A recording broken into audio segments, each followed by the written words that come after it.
दोस्तों, जैसा कि आप जानते हैं कि फिल्म दीवार में अमिताभ बच्चन के साथ शशि कपूर अभिनय कर रहे थे, जिसमें शशि कपूर ने पुलिस अधिकारी का रोल किया था। इसी फिल्म में एंग्री यंग मैन यानी अमिताभ बच्चन एक विद्रोही युवा की भूमिका में थे। अपने विद्रोही तेवर को अपनी सफलता मानते हुए अमिताभ बच्चन शशि कपूर से पूछते हैं कि मेरे पास बंगला है, गाड़ी है, बैंक बैलेंस है, तुम्हारे पास क्या है? इस पर शशि कपूर का वो जवाब कि मेरे पास माँ है, आज भी लोगों के लिए एक यादगार संवाद के रूप में याद किया जाता है। फेयरफ्लिक्स एंटरटेनमेंट के फिल्मी बातों में आज हम माँ का प्रतिरूप बन गई अदाकारा निरूपा रॉय के जीवन के कुछ पहलुओं के बारे में बात करेंगे, जिनके बारे में लोगों के बीच बहुत ही कम जानकारी मिलती है। तो स्वीकार कीजिए सीमा शाही का नमस्कार। दोस्तों, निरूपा रॉय का मूल नाम कोकिला किशोर चंद बुलसारा था। उनका जन्म कलवाड़ा, वलसाड, गुजरात में हुआ था। बताया जाता है कि उनकी शिक्षा दीक्षा ज्यादा नहीं हुई थी, वो मात्र चौथी क्लास तक ही पढ़ पाई थी और उनके पिता ने उनकी शादी 15 साल की नन्ही सी उम्र में कमल रॉय से करवा दी थी। कमल रॉय फिल्मों में एक्टर बनने का सपना देखते थे, इसलिए उनका परिवार 1945 में मुंबई शिफ्ट हो गया था। उनके पति कमल रॉय प्राय फिल्मों में काम ढूंढने के लिए फिल्म इंडस्ट्री में जाया करते थे। इसी दौरान उन्होंने अभिनेताओं की तलाश के लिए एक विज्ञापन देखा और उसके लिए आवेदन किया और निरूपा रॉय से भी कहा कि वो आवेदन कर दें, और ये भी एक संयोग था कि वो चुन ली गयी। और इसके बाद साल 1946 में उन्होंने गुजराती फिल्म रनक देवी से अपने अभिनय करियर की शुरुआत की थी। जब उन्होंने फिल्म उद्योग में प्रवेश किया तो उन्होंने अपना विवाहित नाम निरूपा रॉय रखा। उसी वर्ष उन्होंने अपनी पहली हिंदी फिल्म अमर राज में अभिनय किया। उनकी लोकप्रिय फिल्मों में से एक थी 2 बीघा जमीन, जो कि साल 1953 में आई थी। उन्होंने 1940 और 50 के दशक की फिल्मों में बड़े पैमाने पर पौराणिक किरदार निभाए थे।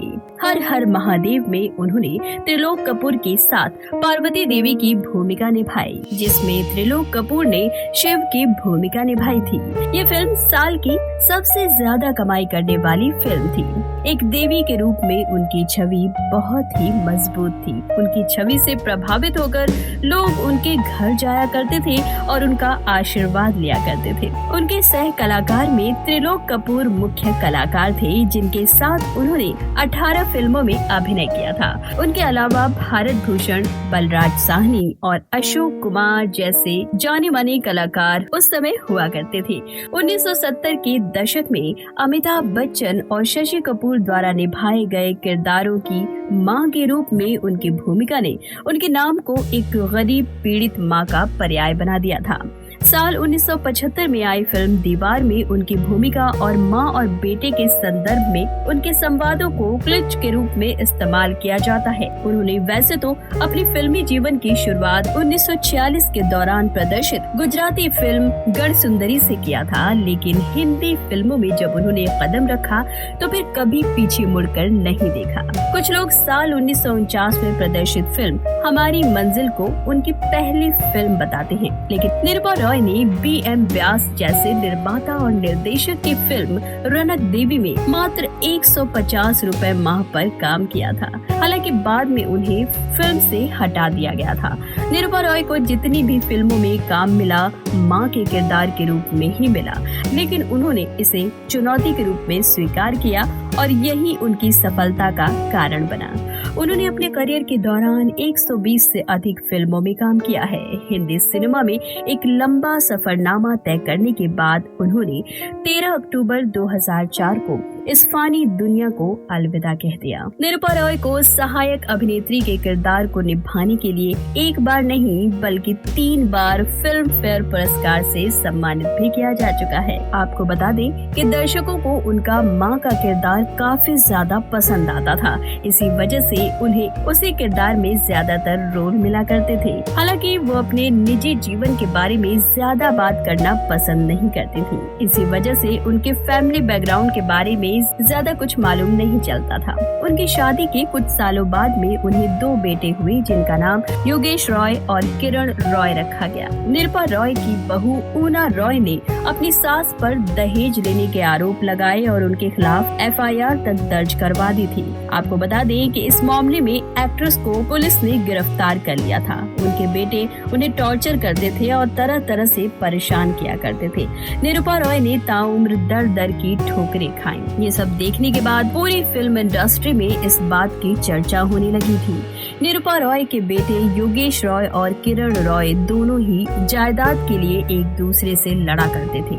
हिंदी सिनेमा की मशहूर अदाकारा निरुपा रॉय भले ही आज हमारे बीच नहीं है, लेकिन जब भी मां के किरदार का जिक्र किया जाता है तो उन्हें बराबर याद किया जाता है। अपने दमदार अदाकारी के जरिए लोगों के दिलों पर राज करने वाली अभिनेत्री निरुपा रॉय ने देवी के रूप में जो अभिनय किया था, उसके कारण उनकी देवी के रूप में और मां के रूप में एक छवि दर्शकों के दिलों पर राज करती है। तो दोस्तों, ये थी हिंदी फिल्मों में मां का प्रतिरूप अभिनेत्री निरुपा रॉय के जीवन से जुड़ी कुछ जानी अनजानी बातें, जिनके बारे में जानकारी बहुत मुश्किल से मिल पाती है। और ये जानकारी आप तक पहुंचाने के लिए प्रयास किया फेयरफ्लिक्स एंटरटेनमेंट की टीम ने। तो आपको फेयरफ्लिक्स एंटरटेनमेंट की फिल्मी बातों का सेगमेंट कैसा लगा, हमें कमेंट करके जरूर बताइएगा। और हमारे चैनल को लाइक और सब्सक्राइब करना ना भूलिएगा। अब चलते हैं, फिर मिलेंगे। तब तक के लिए सीमा शाही को दे इजाजत। नमस्कार।